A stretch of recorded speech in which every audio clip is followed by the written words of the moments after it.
I am Stacy Since, and you all are in for a real treat today. I know it's a little weird being Monday morning, but I couldn't think of a better way to kick off this morning. On Friday, Margo, our guest today, was doing some really cool things. So we decided to move it to today. And this week, you guys get 2 episodes. So it's going to be a lot of fun. I met Margo about a year ago, and we were both, I don't know, 7 months pregnant when we met. And it's been so fun to get to know her and watch all the cool things she's been up to. So welcome, Margo. Thank you for joining us this morning. Thank you for having me, Stacey. And thank you so much for your flexibility. Well, let's tell the audience what you were doing. When you sent me an email telling me what you're doing, I was like, duh, how cool on International Women's Day. You're not even in the United States. Where are you joining us from, or what were you up to on International Day of the Women? So I am located in Abu Dhabi at the moment. No big deal. And during International Women's Day, I was actually at Forbes 3050 Summit in Abu Dhabi. And I had gotten a chance to meet several inspirational, aspirational women. And it was such an amazing day, evening. And I'm just really left empowered and like ready to tackle the rest of the year. You must be floating. So Forbes, what was this event? Anything with the name Forbes in front of it. I'm like, holy cow, I can't believe she was invited to that. But I'm not familiar with this specific event. In case someone listening Yeah. isn't, do you mind sharing a bit about it? Yeah, sure. So Forbes 3050, they bring in like women who were featured on their 30 under 30 or 50 over 50. I was Okay. not I was not featured on either because I'm Not yet. not Not under yet. 30 or 50 over 50. However, I'm partnering with the sponsor, which is Sadiat Rotana, Okay. and that was where the event was held, and they had me as their guest, so that was really great. And it was like know your worth. Mika, she was the host. They had Okay. Susie Orman there, Sheila Oh, Johnson, who wow. was like the co-founder of BT. Oh my gosh, so many amazing women that were there. And then we got You a chance to must, hear oh, you must be Oh, still buzzing Shania with, Twain. Shania Twain no. danced. Yeah, we danced in the desert and we like did like a mini little concert. Man, I feel like a woman. It was just so great. It was Well, of course, this little coffee conversation could get put off or something like that. I would kill to be at something like that. So, congratulations. I'm so Thank you. honored to have you here today. And something I like to do to kick things off, even though we've already sort of kicked things off, is kind of back up. What you're doing and what I did in the past was really about inspiring others. And so I think it's fun to back up and talk about who we were when we were younger, right? Because I don't Yeah. think any of us, well, I shouldn't say it. I couldn't have predicted my life would unfold the way it did. And so I think it's fun to sort of start there and talk about what was your first job. And this doesn't like it's not necessarily your first professional job, right? Your first job when you were a teenager or whenever you started to do something. And then also, what are you currently doing? So that's the way I like to kick things off, if you don't mind. So Yeah, tell me, sure. Margo, what was your Yeah. first job? I can't wait to hear this. I can only What was imagine. my first job? Okay, so I think I had multiple jobs as Not my first surprising. job, which is like crazy. I was working at so my dad knew he knew so many people. And back in Milwaukee, Wisconsin, he there was a shoe store owner that he Okay. knew, and it was called City Sports. And there was a sister store called Lady City Sports. So I used to work at Lady City Sports, and it was so funny because at the same time I worked at Wendy's, and Oh, I would do that every summer. I would go to in Milwaukee. They have something called Summer Fest, okay. and I remember splitting my time between Lady City Sports and Wendy's. I would work at one during the day, and then I would go to Wendy's at night. And I was like really trying to make this money so that I could say I love clothes, but I love Yeah. shoes. Yeah. And because I worked at the shoe store, I would always get like little discounts on the shoes that would come out. And I wanted, so my last name is Jordan, obviously. And I just Oh, loved Jordans, like retro Jordans. So yeah. I used to like save up my little checks and go get my Jordans when they came out. And all of my friends would like, they would like hit me up like, hey, the Jordans come out. Can you put some on hold for me? I'm like, well, no, they won't let us do that. But then I would literally go to work at Wendy's later that night for during Summerfest. And it was so much Wow. fun. I think that's where I learned a lot about hustle Yes. and like really trying to manage my time because I had two jobs and I was so serious about those jobs. I really didn't have time to like hang with friends or really do much of anything because for me it was Right. like I have to go to work. I have to go to work. And I was like so excited to say I had two jobs where all of my other friends they either didn't have a job or they only had one job. And I was like, yo, Yeah. I gotta go to work. So yeah. That's Yeah, that amazing. was How old were you when you were doing that? Do you like remember? 14, I was going 14, to say, 15. I'm not surprised. I've had Look, two as jobs since I was soon 15. I can definitely relate. I think it's just that thing.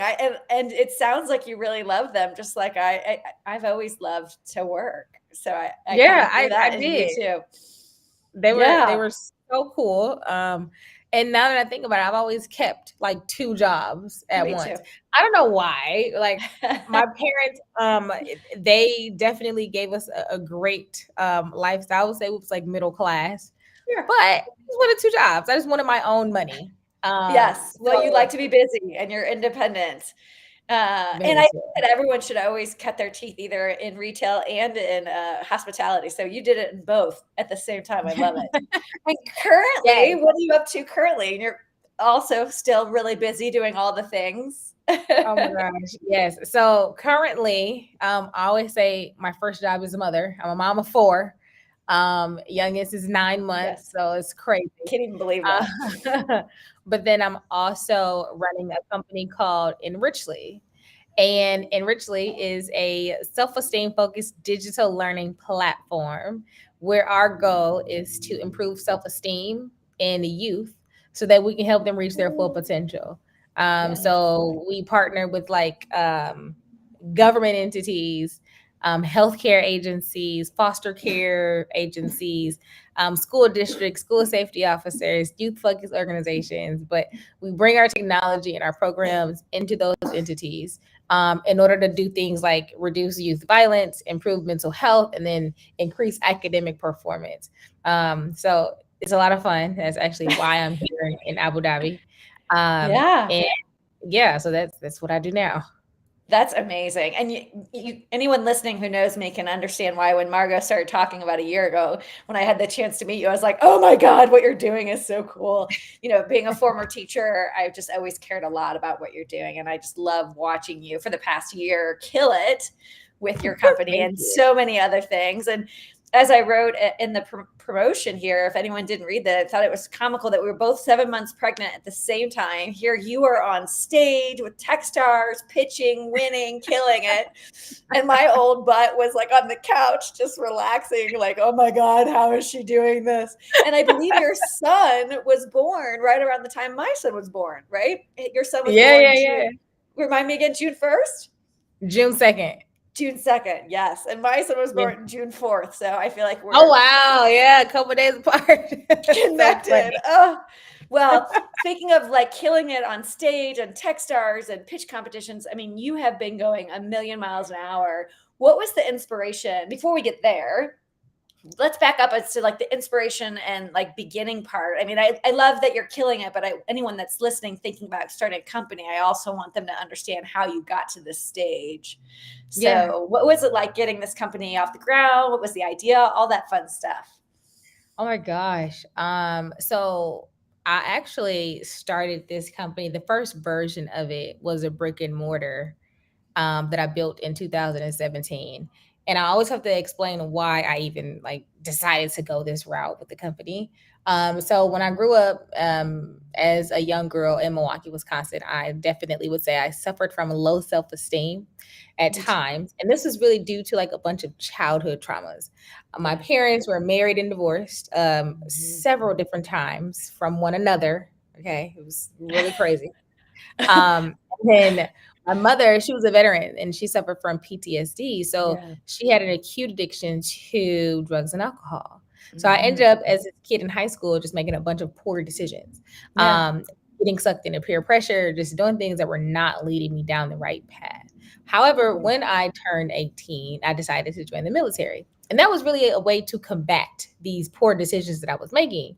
And when I joined the military, that is really where I developed my discipline and like morals and values and all of these things that allow my self-esteem to flourish. So not only was I able to realize what my potential was, I was actually able to reach towards what that potential could be. So then fast forward to I graduated from Texas at the university with my bachelor's degree in finance at the top of my class, went into investment banking. Wow. But that was just not the career for me. It's really it's not what I wanted to do. I love numbers. I like finance is my steez. However, I wanted to create a solution to a problem that I had as a kid, and it was this issue around low self esteem. And as I did my research, I found out that 85% of adults actually have low self esteem. Wow. And then, like 75% of kids between the ages of 7 and 11, they suffer from low self esteem. 7 out of 10 girls felt like they weren't good enough or that they didn't measure up in some way. So I decided to leave corporate America and I opened up a brick and mortar and it was called Chicks with Class. I don't even know how I came up with that name. I was just saying to myself, I really wanted to create something for like the inner child in me. And I Yes. just named it Chicks with Class. But it was, if you think of like a tutoring center, Yeah. that's like what it was. But it was just where we taught girls about self esteem, positive body image, social skills, really these things that would help them reach their full potential. And I was able to take a lot of what I learned in the military, a lot of the lessons that I learned growing up, and I put that into the development of curriculum. We held after school programs. We would partner with youth focused organizations, and we would also have like these principals and administrators come into our center, and they were looking to host parties or enroll their kids in our programs. And they said to Wow. me, "Hey, can you come and do this for my fifth graders? I have like 200 kids and they can really use this type of development."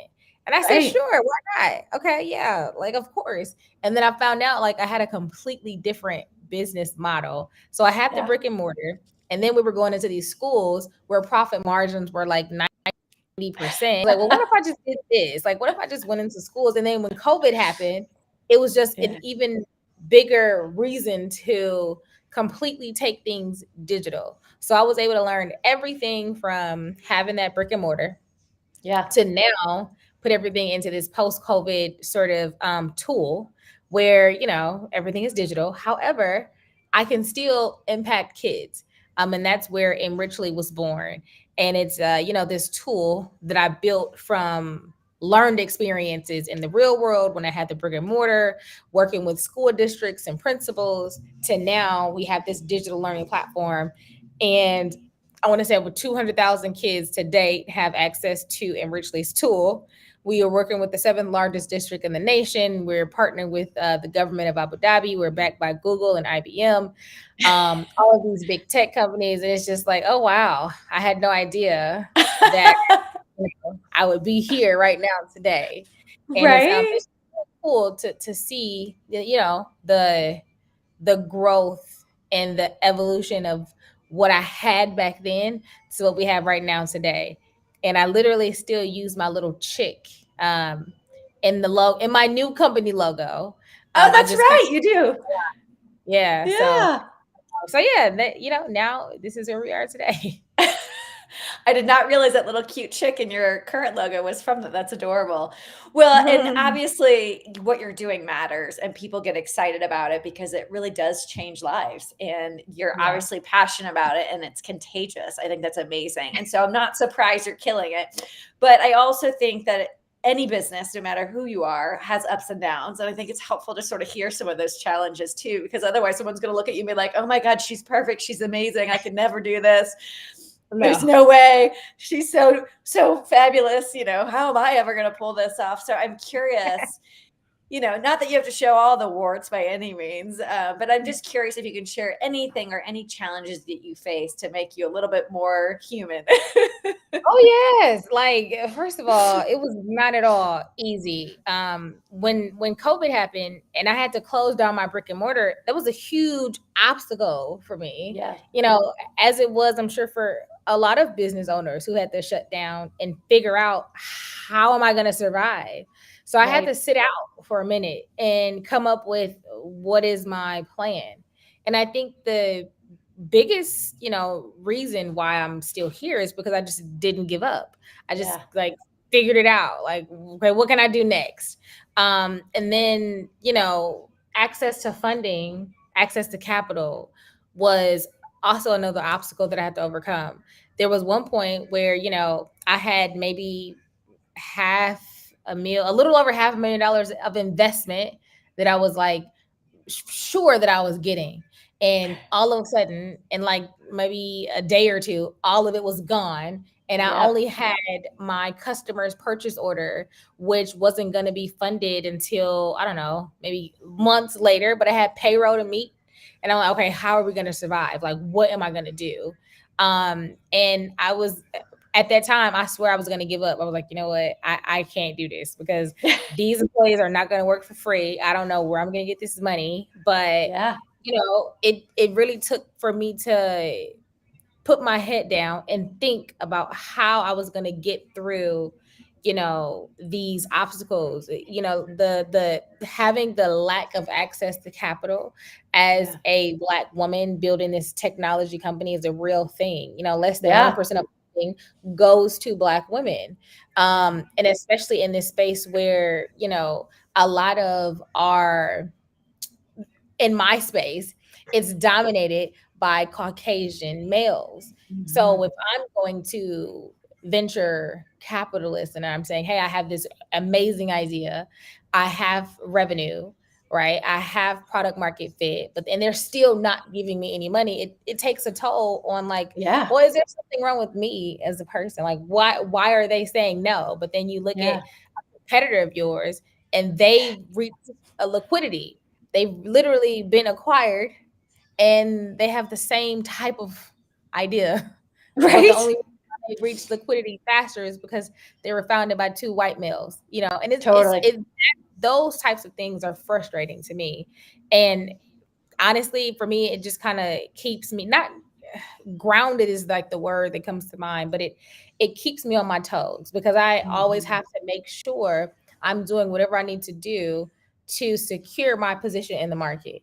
And it's just kind of like, okay, how can I make sure that I always have some type of access to capital? And honestly, Yes. that's where my idea to get this non-dilutive funding came into play for me. Like, let me go after Mm. these competitions, let me go after these grants because I'm clearly not going to get money from these investors. But, that was great for me. Non-dilutive capital. I would rather not give away my company and sell my company to some people who really probably don't even believe in me at the end of the day. Right. Um, so, I've had my struggles for sure as a founder. I have imposter syndrome where I'm like, I don't know if I can really do that. Maybe let's not go after that opportunity because I probably won't get it. But there are definitely days that I struggle, but I look back at my achievements and things that I have done, and I'm like, Yeah. you know what? I'm just gonna go after it anyway. We'll just see what happens. I like to say I put on like my Beyonce hat. Uh, Oh.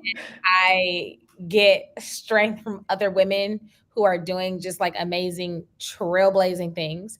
And, I just keep pushing and keep at Right. it. And Yeah. yeah.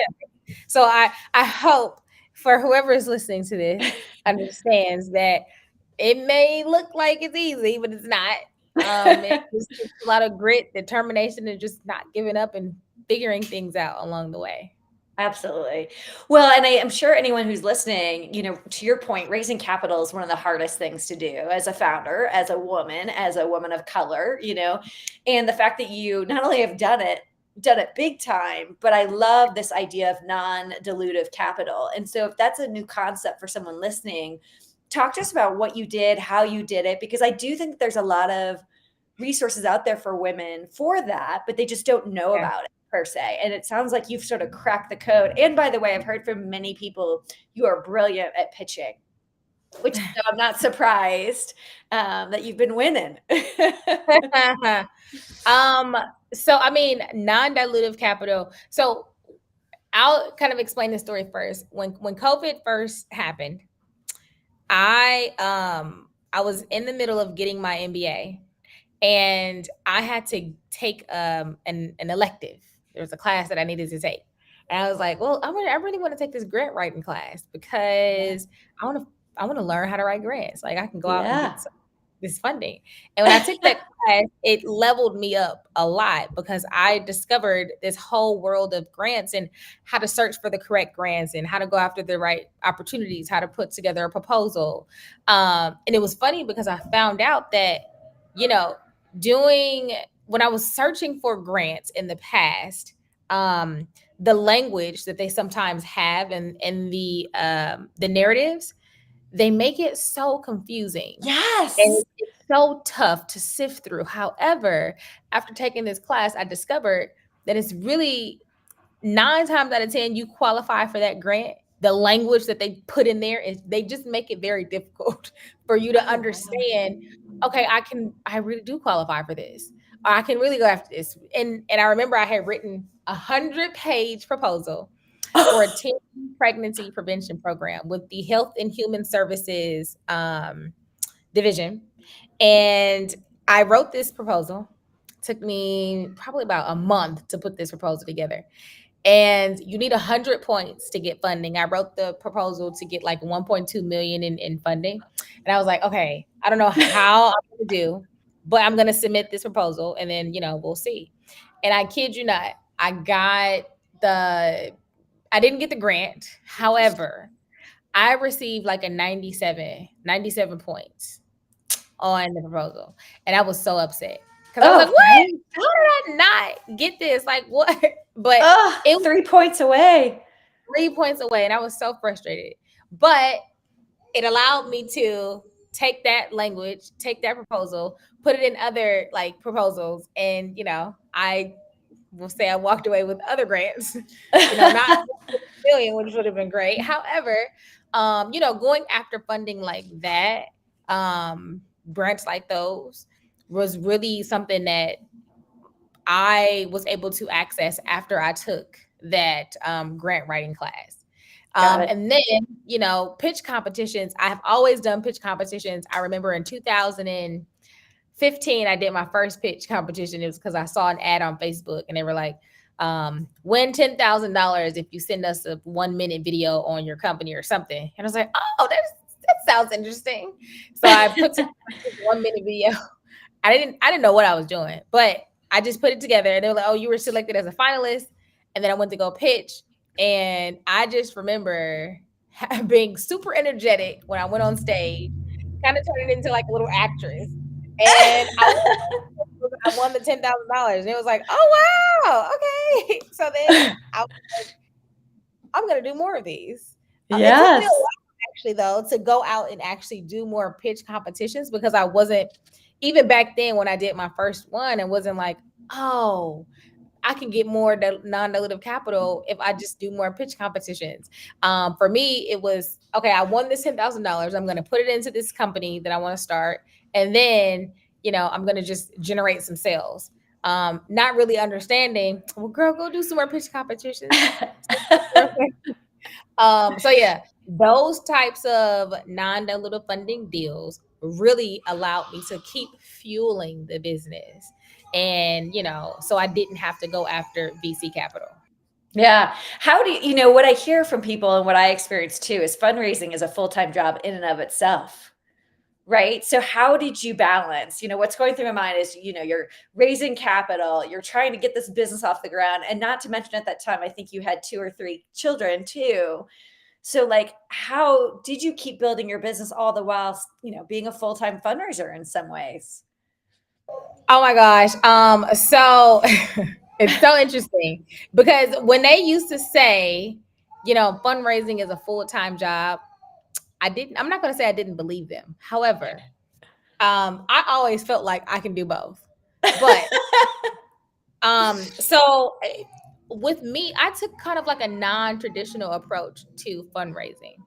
And what I mean by that is, I remember people would say, "Oh, well, you need to contact 100 investors a day. You need to do like X amount of phone calls, and you have to talk. You have to get so many no's in order to get to a yes." But Mhm. when I looked at the statistics and I saw, okay, well, less than 1% of like Black women get Right. funding.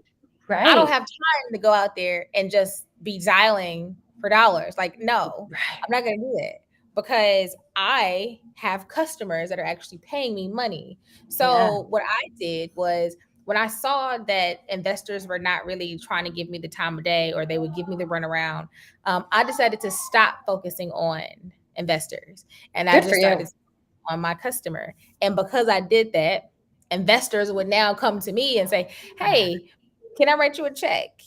And I had the ability to say yes or no. And it was really from there, when I understood investors are trying to sell me a product, right? They're Yes. trying to sell me something because they have quotas that they need to meet for their LPs.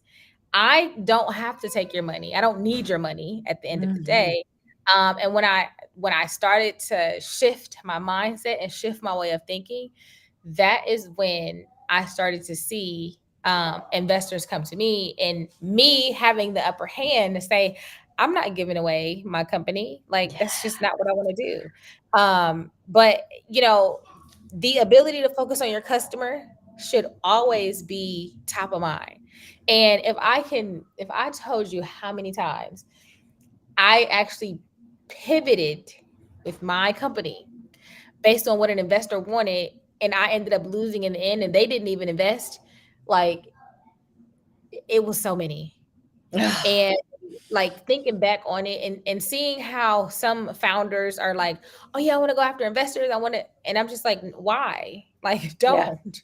Like, Yeah. try to figure out a different way to grow that company. Try to figure out a different way to go get to your customers. Um, because pivoting just because of an investor, um, they'll have you in a loop, and Yes. it's not worth it at the end of the day. So yes, fundraising is a full-time job. I decided to get out of that full-time job and into the full-time job of just running my company and just going after my customer. And any advice that I would give to anybody who's fundraising: if you don't have to do it, then don't. Yeah. Well, and I always compare it to dating. And when I hear you talk, you totally came at it with self-esteem. No surprise given what you do. And with dating, it's that whole thing of that desperate grabby energy always attracts the wrong people, right? And is actually repellent. Whereas instead, if you know your worth and you know what you bring to the table and you sit back and focus on you, the results are so much better. And that's exactly what I'm hearing you say that you did. And so it does remind me. I always think about fundraising and dating, probably because I was single forever. No No, longer. but that's so true though. And I didn't think Yes. about it like that, but yeah, that is so very true.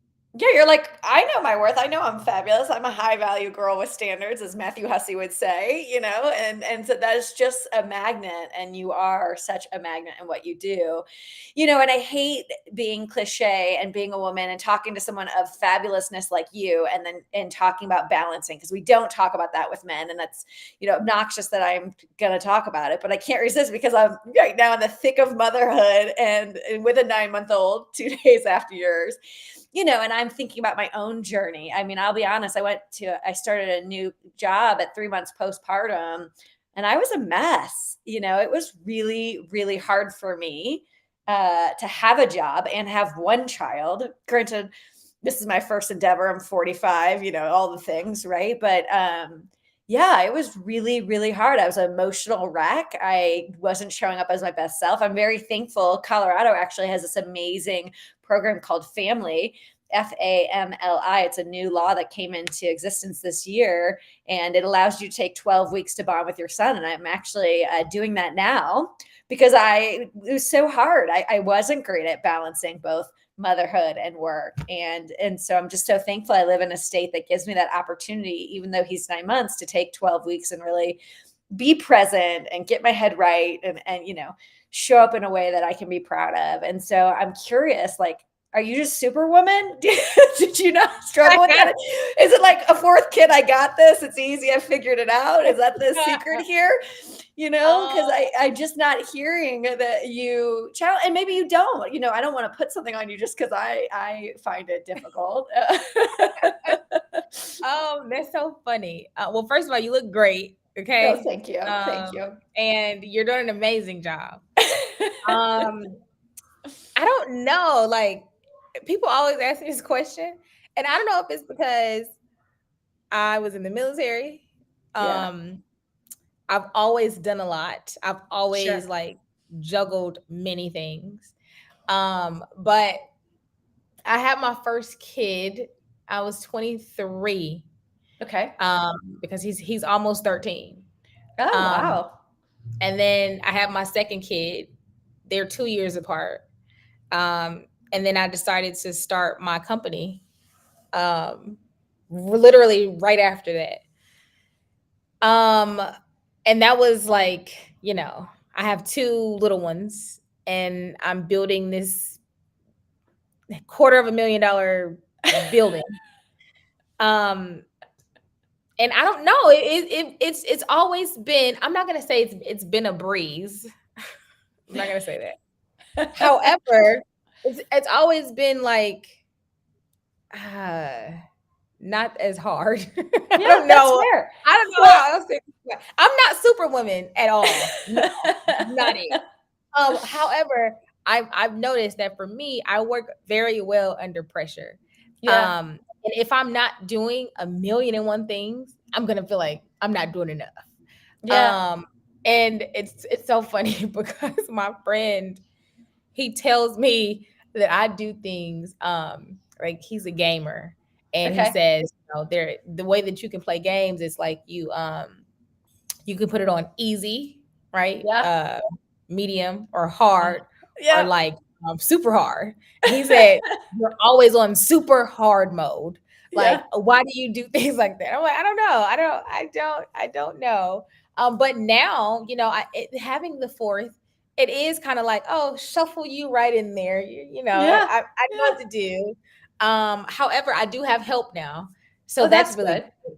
I in Abu Dhabi, it's so lovely here, because in America it's very much a culture of, I'm just going to do everything on my own, I don't need Right. help, Right. and that was just how we were raised. However, here in Abu Dhabi, it's more like, oh, you need a nanny for each one of your children, and here you go, so that's that is great. Wow.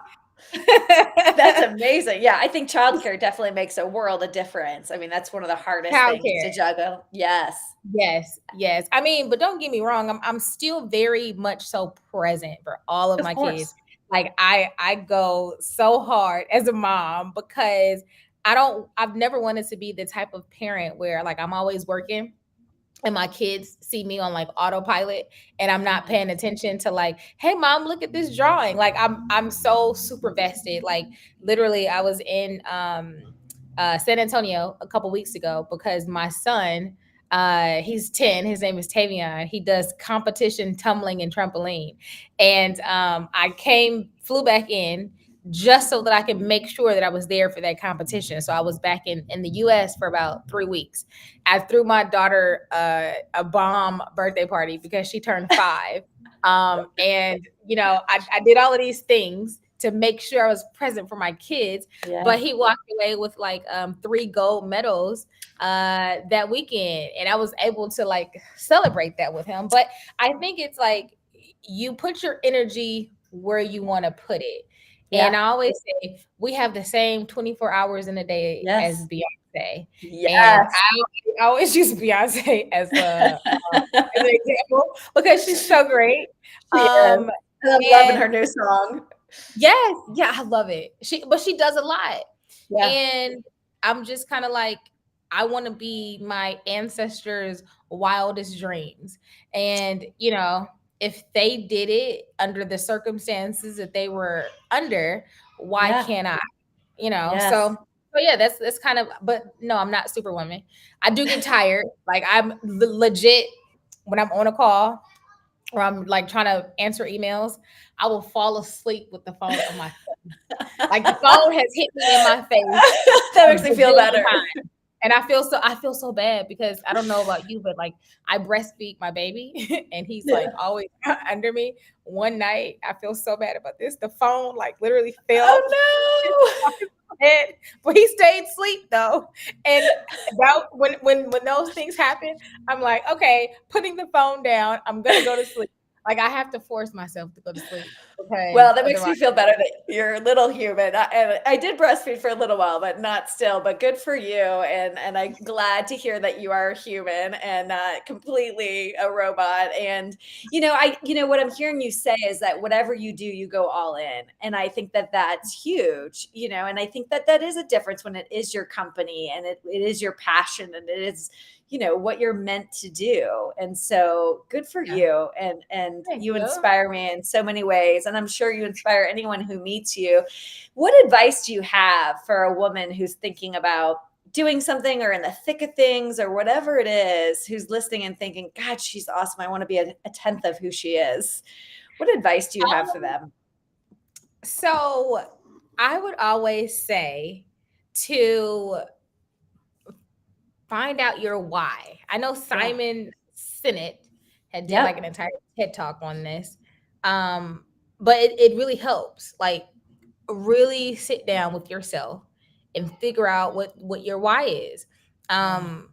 I definitely would say I was fortunate enough to figure out what it is that I wanted to do in life um, when I was younger because I'm still doing that thing. I'm still chasing after the same mission. But even when time has got difficult, I didn't stray away from that Mhm. because that was my why. Like this is what I'm passionate about. You have to figure out like what you feel like your purpose is. Mhm. And I think once you figure that out, everything else just sort of falls into place because even if you try to give up, which I've tried to do a bazillion times because things got so difficult. Um, that the root cause of that why just will not let you. Yeah. Like you just won't be allowed to quit, even though you want to so bad. Um, and then I would definitely say to come up with some type of um, I would say well-rounded routine. Oh no, you froze. You were saying come up with a well-rounded routine and then you froze. Can you hear me? The joy of technology when you're in another country. Oh, I see you again. Okay, you were like mid Oh wow. saying come up with a well-rounded routine, and then it was like you froze. Yes. It was like to be continued next That's episode. so odd because I literally heard everything that you said. Ugh, Um, technology. okay, so yes, come up with a well-rounded routine that allows you to constantly figure out who you are. Like for Yes. me, I have to meditate in the morning. I meditate, I do like affirmations, I exercise, and then I read. And then I make sure to like journal. Now, I don't journal as much as I need to, but I should because it's like a release. Every time I Yes. release, it feels so great. And I'm like, oh, why don't I journal as much as I need to? I need to figure out. I, However, it's kind of like the time that I give to myself. So no matter how busy I am, no matter what I'm doing, I always try to make sure I squeeze that at least an hour in of like personal development. So yeah, that's kind of the advice that I would give someone who's in that predicament because I was there once upon a time. yeah. So yeah. I love that. I always say you need to be clear about your why, but flexible in your how and your what. And that's definitely what I've seen with Oh you is gosh. that you have been Yes.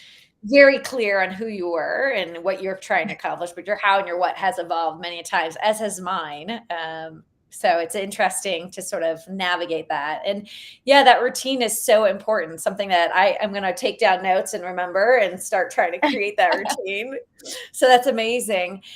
What's on the horizon for Enrichly? As people watch you and watch what you're up to, what can they expect to see? What's your vision there? Oh my gosh.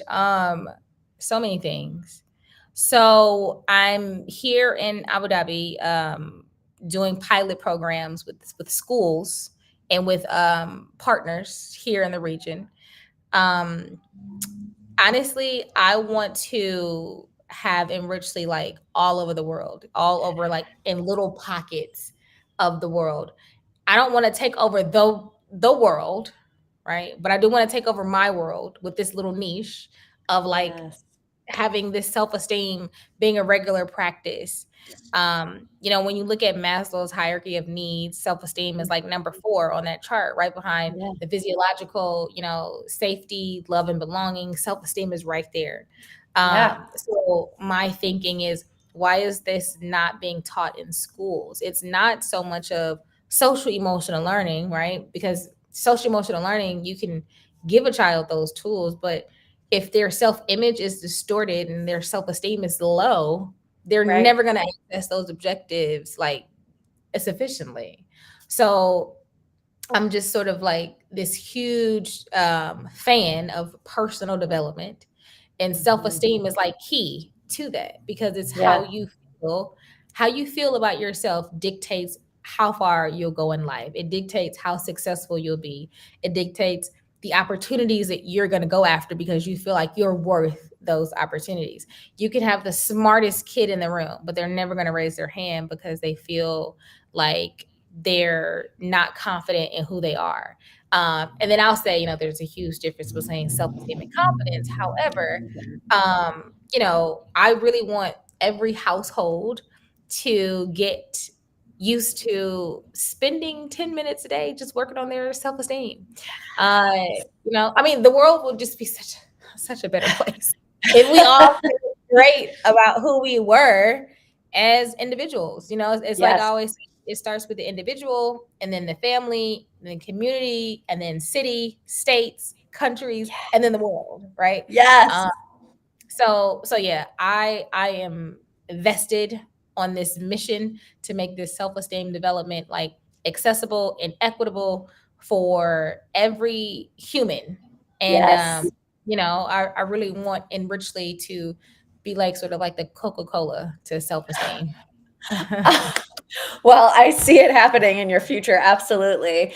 If someone wanted to learn more about you or Enrichly or follow you along your journey, what do you recommend? Okay, so you can head to enrichly.world. That's the domain. Oh, Yes, enrichly.world. We world. actually just changed the domain. We're launching a new site Oh, I love in a it. couple of days. So I'm really excited about that. Follow me on Instagram, Margo P. Jordan. Here on LinkedIn, it's just Margo Jordan. And I have a website, margojordan.com. Oh, nice. That's So yeah, I have so many things on the horizon. I'm actually gonna launch a couple of like new initiatives coming up. Um, I can share this with you because like we're here and I've already saved the domain, but I love coffee, but I hate the taste of coffee. I love I don't know if you've heard of Dutch Bros before, but Oh, I go to yes. Dutch Bros, I go there like twice a day, and it's a shame, right? So I but I really want to I'm launching something called Moms Love Coffee. Oh, So yes, if you want to support, I'm going to have these little coffee mugs first.